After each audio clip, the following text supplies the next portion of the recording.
Hey guys, and welcome to the Working Money Channel. Sanctions are coming, says President Donald Trump of the United States of America, November 5th. And this is kind of cute. I mean, like, he's using this kind of Game of Thrones-y kind of theme to basically to threaten Iran. U.S. ready to impose sanctions against SWIFT if it neglects anti-Iran sanctions. And guys, this is a geopolitical issue, not really related to Ripple, but we know that Ripple is a direct competitor to SWIFT. And right now, SWIFT has got other responsibilities.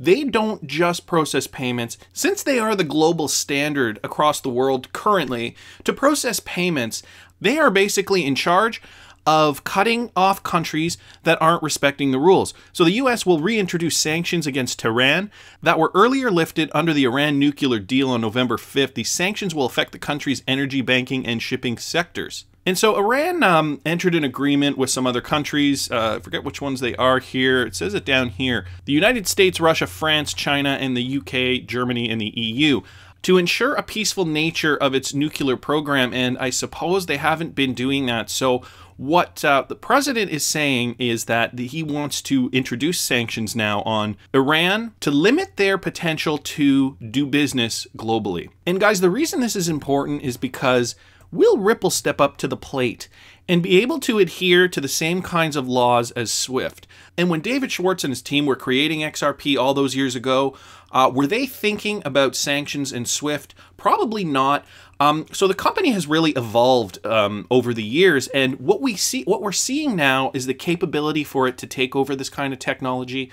But I did a video on this a few months ago about the geopolitics around the cryptocurrency, and I'll link that in the description if you guys want to watch it. It's something that exists that Ripple has to kind of face if they enter this realm. I think that they'll probably go ahead and play ball, as they seem to be doing in other facets of their business. You know, they're pro-regulation. They're very, very compliant with governments and banks. So I don't see why they wouldn't. I just found this interesting because Veteran XRP actually sent this to me. And I knew that this was kind of going on, but he did send me this specific article. So credit to him on that, as well as that Trump meme. I know that's been going around the internet. In continuing with this idea that Ripple is going to see some worldwide activity down the road. XRP consumes lesser energy than Bitcoin Ethereum, says Ripple's Cory Johnson. And we also talked about this. We actually have some numbers here. It was stated that XRP consumes 0.01 TWh, that's terawatt hours, while Ethereum and Bitcoin consume 19.2 and 68.81 respectively. In other words, while Ripple's native cryptocurrency has an energy uptake of 1/100th of that of Oatman, Arizona. I do not know where Oatman, Arizona is. If we have anybody in the comment section who's from Oatman, please let me know. Bitcoin takes up as much energy as the cumulative total used by the entire Czech Republic. So Cory Johnson tweets and he says, I'll say it again, this matters. And he gives this little infograph here. And the infograph shows basically XRP consumes less energy than Ethereum and Bitcoin. And it just kind of shows you how much that is, what that represents. And guys, the reason this is important is because if we want to see Ripple scale to the kinds of levels that they are capable of scaling to, they can't be consuming mass quantities of electricity. And I know a lot of people think, well, you know, they can just, you know, electricity is not expensive everywhere. Governments are inflating the price of electricity and we can produce all kinds of electricity and so on and so forth. But realistically, if Ripple consumes the globe and if transactions are going to happen, and think of it even just this way, it's just better if it consumes less than more. Like, why would we want a system that consumes more energy if we can have one that consumes less energy? I mean, that's just a forward-thinking approach. I mean, in a future where natural resources are becoming more and more sparse, more and more valuable around the world, populations are growing, so we're using up more and more and more. Why, if we had the choice, why would we choose to consume more energy if we don't have to? And I think that this is Cory Johnson's point. This does matter because if we're planning on scaling this over the long term, energy consumption is certainly a critical point that we have to address. Guys, lastly here, one last thing. Daily Hodl, crypto investment firm Grayscale posts strongest quarter with top returns for Bitcoin and XRP funds. So in a recent interview with CNBC, Michael Sonnenschein, managing director of crypto investment firm Grayscale, revealed that business has been quite good.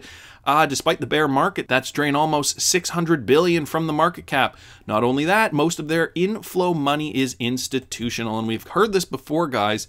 Even though we're in a bear market, institutions are dumping their money into crypto. And this is good because we know bear market, all of us are like, well, you know, the market's crap. Like, I can't wait for the uptick. But this is a sign that the uptick is soon to come. You know, when institutions are pouring their money into crypto, this is the sign. $330 million cumulatively has come into the Grayscale family of products through the end of September, and about 70% of that is coming from institutions in just Q3 alone. And if we go down here, it just shows us that the Grayscale Q3 2018 net returns, Bitcoin and XRP did the best. The Bitcoin Investment Trust posted a 12.6% gain, while XRP posted 21.3%.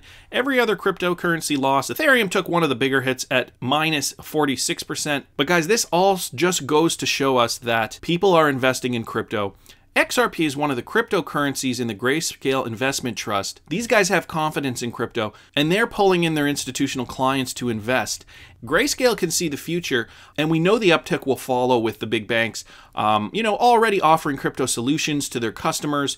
You know, after bashing it maybe 8 months ago, we know that they were going to get into the game. We know that all this was going to happen. So guys, tell me what you guys think about the SWIFT sanctions in the comments. XRP using less energy than the other cryptos. I really want to hear your point of view. And institutional money flowing into crypto. Record amounts in Q3. I think we're just around the corner, guys, for another bull run. But I want to hear what you guys think. Please subscribe to the channel if you haven't already. Like the video if you like the content I'm providing. I always love hearing your comments. See you in the next one, guys.